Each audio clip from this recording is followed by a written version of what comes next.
Nasceu o Rei Divinal, né? E nós vamos encerrar a nossa pregação que começamos semanas passadas, né? Semana passada, Deus enviou o seu Filho. E eu queria mais uma vez orar. Obrigado, Senhor, por essa noite agradável. Obrigado pelo clima que temos, por cada vida que o Senhor aqui trouxe a este mundo e mantém.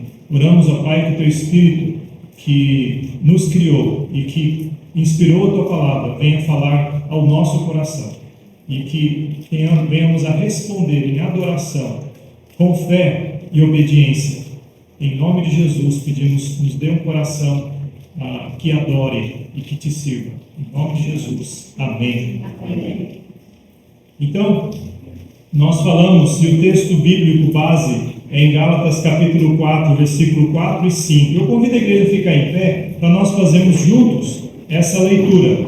Gálatas capítulo 4, do versículo 4 e versículo 5. Nós vamos fazer uníssono, em uma só voz, versículos 4 e 5.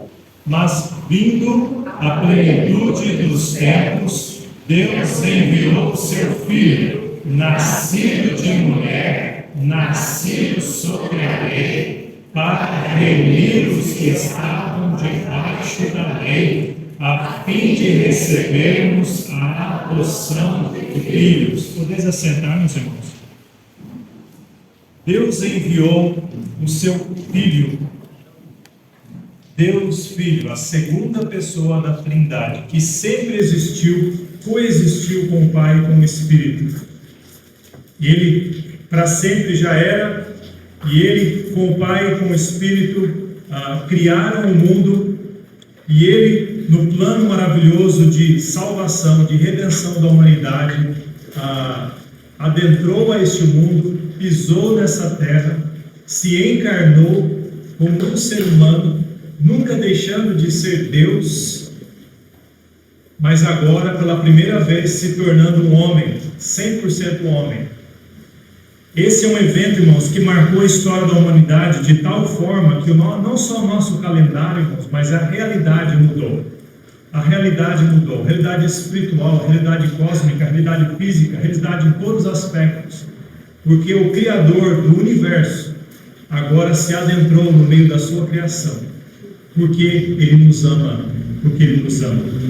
E o Natal é uma época singular, uma época agradável, uma época que traz memórias e deve trazer boas memórias, mesmo que às vezes não traz tanto boas memórias por causa de eventos particulares, situações difíceis que passamos. Mas não devemos, irmãos, deixar os momentos difíceis ofuscarem o que Deus fez para nós, que marcou a história da humanidade. Ele nos mandou o seu Filho. E aqui diz a palavra, né, que vindo à plenitude dos tempos, nós respondemos algumas perguntas com relação a esse evento. Quando foi que aconteceu? Quando foi que Deus enviou o seu Filho? E a resposta está exatamente aqui, na plenitude dos tempos, no momento exatamente perfeito, ideal, no momento historicamente certo.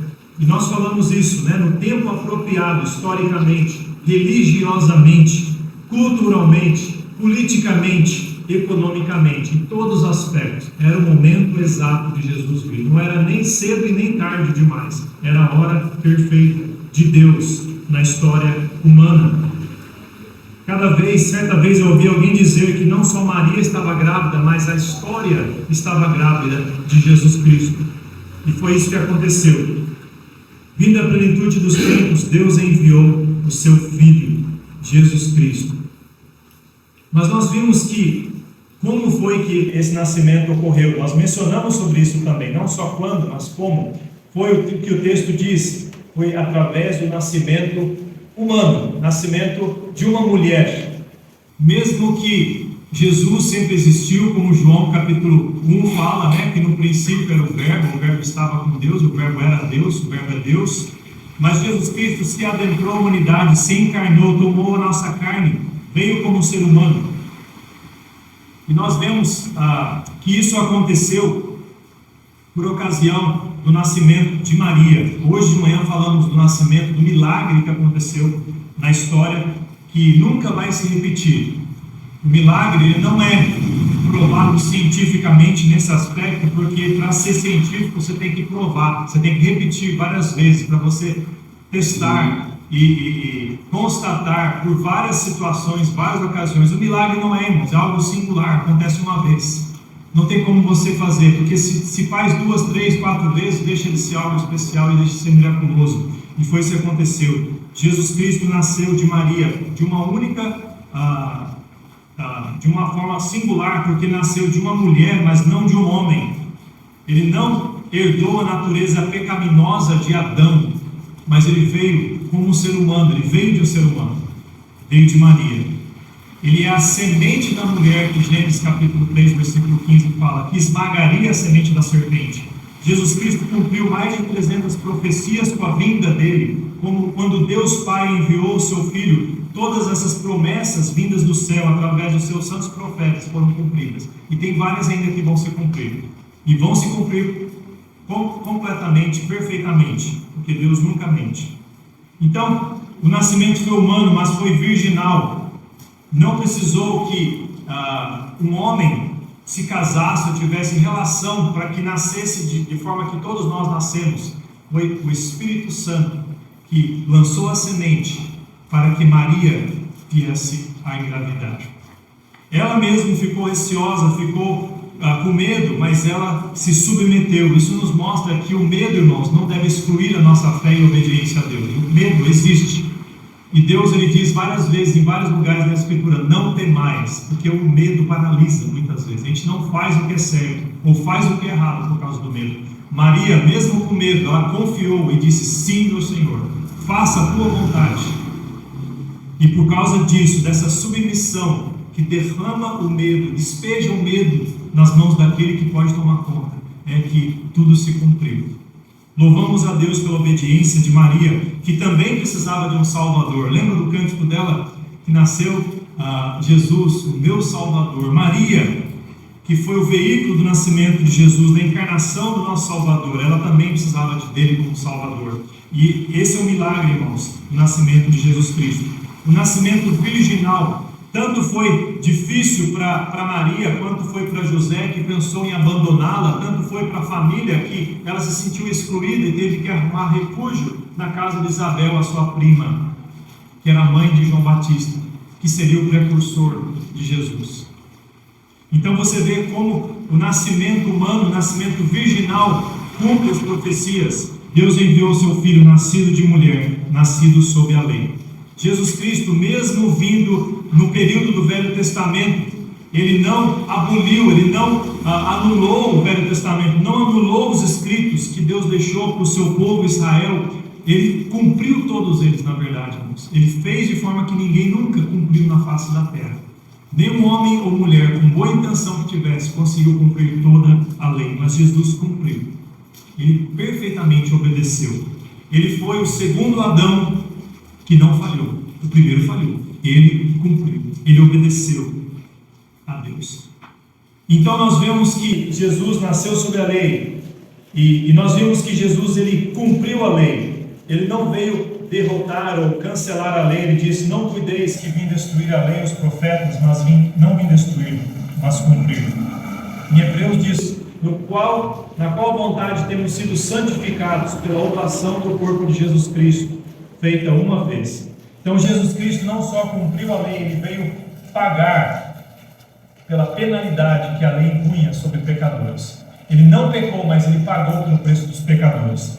E ele foi uma oferta, diferente das ovelhas, dos animais que morriam no lugar do pecador, do ser inocente no lugar do culpado. Jesus se fez o Cordeiro de Deus que tira o pecado do mundo, como João Batista disse. Jesus uma vez foi o Cordeiro que uma vez pagou definitivamente, completamente, perfeitamente, cabalmente pela nossa dívida. Mas este, havendo oferecido para sempre um único sacrifício pelos pecados, está sentado à destra de Deus. E agora, finalizando nossa mensagem de hoje, ele fez isso por quê? A pergunta é, por que Jesus veio na hora certa e daquela maneira? Ele veio para a remissão dos nossos pecados. Ele veio para remir-nos os pecados. A palavra remir quer dizer perdoar. Jesus Cristo, ele veio nos perdoar, veio trazer o perdão completo, perfeito e absoluto. E por que a humanidade precisa de um perdão? Porque a Bíblia repete, confirma, afirma e destaca. E as igrejas por aí estão fugindo dessa mensagem de pecado, irmãos. Estão falando tudo o que queremos ouvir, mas não o que precisamos ouvir. Para que Jesus seja valorizado, seja exaltado, porque Ele é Salvador, é preciso precisar da salvação. Você concorda com isso? Então o mundo que acha que não precisa de Salvador, para que ele vai adorar? Para que ele vai crer em um Salvador? Então a Bíblia, irmãos, ela destaca a má notícia que é verdadeira, é triste, mas tem que ser dita antes do evangelismo, ou como parte do evangelismo. Romanos 3, 23, 10. Leamos juntos o que diz o texto. Como está escrito, não há justo, nenhum sequer. Não existia e não há hoje, irmãos, e nem haverá, a não ser Jesus Cristo. Todo ser humano, irmãos, por melhor que acha que seja, por mais inteligente, por mais avançado que seja, não é justo diante de Deus. E o 3:23, porque todos pecaram e destituídos estão da glória de Deus. Então por quê? Porque o homem e a mulher precisam de perdão dos pecados. Precisa do perdão dos pecados.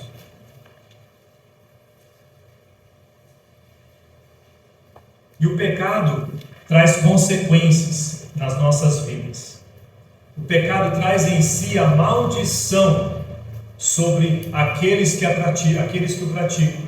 Gálatas 3:10 diz: todos aqueles, leiamos juntos, pois que são das obras da lei, estão debaixo da maldição, porque está escrito: maldito todo aquele que não permanecer em todas as coisas que estão escritas no livro da lei para fazê-las.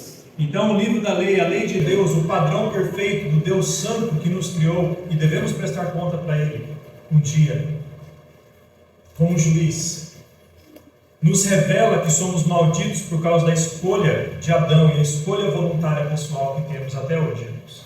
Pecarmos, desobedecermos a Deus. Então, a lei, ela nos relembra de que não conseguimos cumpri-la. Olha que coisa difícil, irmãos. É como aquelas regras que você acha na escola, no trabalho, que quando a pessoa segue e obedece, parece que nada acontece, mas quando você erra, aí todo mundo fica sabendo. De repente te chamam no escritório porque você quebrou uma regra. A lei, irmãos, ela mantém as coisas em ordem, mostra o desejo do patrão, mostra o desejo para que o bom andamento aconteça ali, no caso ali da fábrica, da escola, e na vida, aqui no caso de Deus, mas ela aponta quando você erra. Então, maldito todo aquele que não permanecer em todas as coisas que estão escritas no livro da lei. Então, que pesada, que difícil. E no Velho Testamento essa era a realidade. Alguém pecava, tinha que acertar com Deus através do sacrifício de um animal, de um cordeiro. Toda vez. Se a pessoa, que difícil, irmãos. Relembrando, você é pecador, você é pecador, você é pecador. Então, o pecado nos traz isso, essa maldição. E Tiago nos relembra no Novo Testamento, Tiago 2:10. Porque qualquer que guardar toda a lei, tropeçar em um só ponto, tornou-se culpado de todos. Você acorda de manhã e fala: eu vou cumprir os 10 mandamentos, eu vou cumprir as leis de Deus. Só que você, em algum momento, você peca.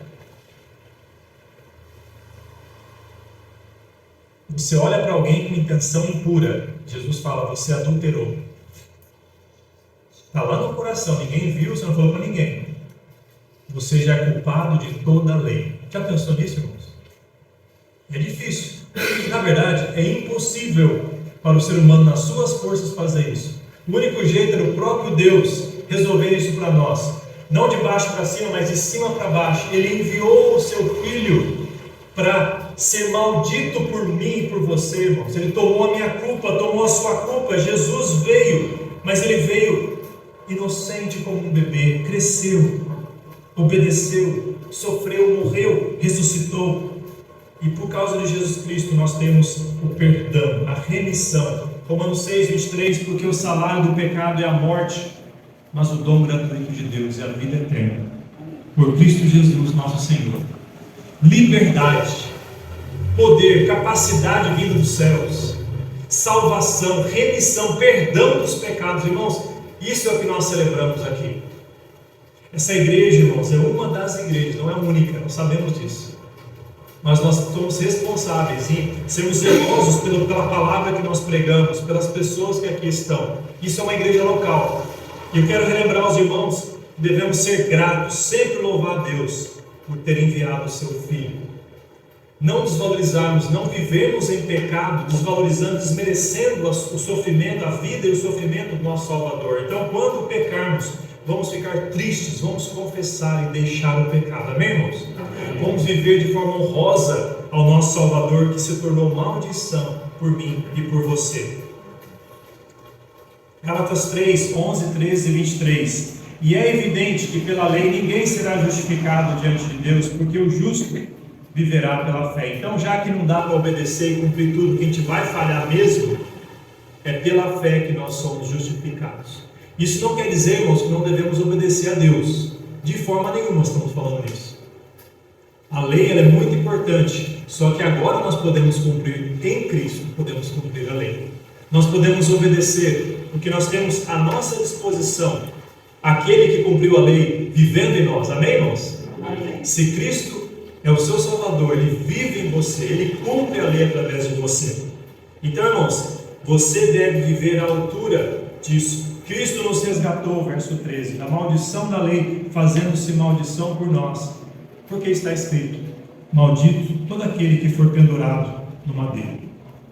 E o verso 23.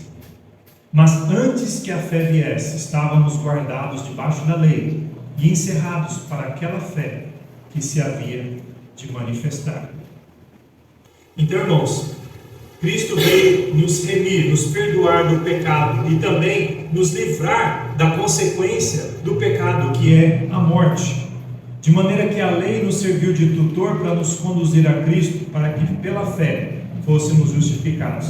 A lei foi como aquele professor que nos carregou, que nos segurou no braço e falou: eu vou te mostrar, eu vou te ensinar o que você não pode fazer, mas eu vou te mostrar aquele que pode fazer o que você não pode fazer. Então, através do Velho Testamento, nós temos não só a exigência de Deus, mas a promessa de Deus para o Messias, para o Cordeiro perfeito que viria e que não mais precisaríamos daquele sacrifício. Esse é Jesus. Porque não recebestes o espírito de escravidão para outra vez estares em temor, mas recebestes o espírito de adoção de filhos, pelo qual clamamos: Abba, Pai. Além da remissão dos pecados, nós temos a adoção de filhos. Relembrando o texto principal, que Cristo veio para remir os que estavam debaixo da lei, a fim de recebermos a adoção de filhos. Uma vez que você é perdoado, que você recebeu Jesus como seu Salvador, você é transformado em filho, em filha de Deus. Essa adoção, irmãos, é um ato de Deus em trazer alguém que não era filho antes, para fazer parte da família de Deus. É um ato de Deus pelo qual Ele coloca o crente na família dele, com todos os privilégios e responsabilidades de um filho. Então o filho, ele tem privilégios, amém, irmãos? Ele tem herança, amém, irmãos? Mas ele tem responsabilidades. Então uma igreja não pode esquecer da segunda parte. Queremos herança. Senhor, me dá herança, eu quero agora, antes da hora. Toda a igreja da prosperidade prega isso. Mas não fala, como filho, você é responsável em viver na altura, em honrar o nome da sua família, em não desonrar o seu pai, em fazer a vontade do pai, em fazer essa família crescer, em expandir. Ao mesmo tempo, o crente nasce na família de Deus como uma criança que precisa crescer e desenvolver-se. Como a poesia da irmã Berenice, que falou que nós não chegamos lá ainda nessa maturidade, nós estamos ainda crescendo. Somos filhos, mas estamos crescendo. Mas somos filhos. E o texto lindo aqui de Romanos diz: pelo qual clamamos Abba, Pai. Abba é a palavra aramaica para pai. Palavra muito carinhosa, né? Traz segurança, traz proteção, traz provisão. Só de você falar essa palavra. Antes não éramos filhos, não podíamos falar pai para Deus. Podíamos falar criador, né? Mas não pai. Agora Ele é meu pai. Se você é salvo, Ele é o seu pai também. Em João 1,12, mas a todos quantos o receberam, deu-lhes o poder de serem feitos filhos de Deus, aos que creem no seu nome. Até o povo judeu, de onde Jesus veio, da linhagem de onde Jesus veio, de um modo geral, rejeitou Jesus, com exceções com certeza. Mas aqueles que o receberam se tornaram filhos de Deus. Não importa quão religioso você é, não importa o que você aprendeu até hoje, você falar, eu sou filho de Deus. Todos somos filhos de Deus. Isso não está na Bíblia. O que está na Bíblia é isso que acabamos de ler. A todos quantos o receberam, se tornaram filhos de Deus. Tem que receber Jesus como Salvador. Mas se esse receber quer dizer o quê? É isso que está falando no final. Aos que creem no seu nome. Isso é receber Jesus como Salvador. Então, para você ser um filho adotado, você tem que usufruir da remissão, do perdão que Jesus oferece, porque Ele veio. Você tem que ser adotado para fazer parte da família, você tem que ter um arrependimento e ter a fé genuína e verdadeira em Jesus Cristo como Salvador. Eu gostaria de encerrar aqui, lendo os dois versículos da nossa mensagem de hoje. Eu convido você a ler comigo. Mas vindo a plenitude dos tempos, Deus enviou seu Filho, nascido de mulher, nascido sob a lei, para remir os que estavam por debaixo da lei, a fim de recebermos a adoção de filhos. Que mensagem poderosa! Natal, nascimento de Jesus Cristo. E o que eu faço para ir embora? Se você nunca creu em Jesus como seu único Salvador, faça isso agora. Mas pelo que eu estou olhando aqui, eu creio que todos, ou a maioria já tomou essa decisão. Mas a vida com Deus não é uma vida de uma fé passada, de um dia lá longe, onde você carimbou que faz parte da família de Deus e esquece disso. É uma vida de fé diária. Amém? É uma fé constante, uma fé que se fortalece, é uma fé que se desenvolve, que começou, mas que cresce, creia nesse Jesus Cristo que veio de fato, foi enviado pelo Pai. Adore a Jesus como os pastores o fizeram, como os anjos, a multidão angelical encheu os céus e adorou Jesus. Os magos vieram com presentes e adoraram a Jesus. Mas não só isso, proclamem Jesus, porque é gostoso ouvir e cantar, é bonito ouvir as mulheres, as crianças, ouvir a poesia, ouvir os especiais, cantarmos, enchermos nosso pulmão de ar e exaltarmos a Deus, mas nós não vamos fazer isso exclusivamente agora. Podemos fazer isso agora, mas é lá no céu só que a gente vai estar louvando para sempre. Aqui também tem serviço a ser feito. Enquanto estamos cantando, estamos servindo. Amém, irmãos? Amém. E devemos sair da igreja e proclamar essa mensagem para muitos e muitas pessoas que não são filhos de Deus. Então, te encorajo, creia, adore, proclame. Vamos fechar os nossos olhos. Senhor, obrigado pela tua palavra, porque o Senhor enviou o teu Filho para me fazer filho, para fazer de nós filhos e filhas. O Senhor enviou no tempo certo, no tempo perfeito. O Senhor enviou da forma perfeita. O Senhor enviou pela razão perfeita. Te louvamos por isso. Nós cremos no teu amor, que é inegável, que é absoluto. E nós te agradecemos com o coração cheio de adoração por isso. E ajuda-nos, Senhor, a não sermos egoístas, mas a proclamarmos pelas montanhas, pelas ruas, nos vales, para a nossa família, para os nossos parentes, usando a tecnologia, usando da nossa fala, usando de todos os meios possíveis, mas exaltarmos, proclamarmos. Ajuda-nos, Senhor. Se alguém aqui hoje à noite que não é teu filho, tua filha, que hoje tenha certeza, porque tem fé no Senhor Jesus, peço que abençoe esse apelo, em nome de Jesus. Amém. Com os olhos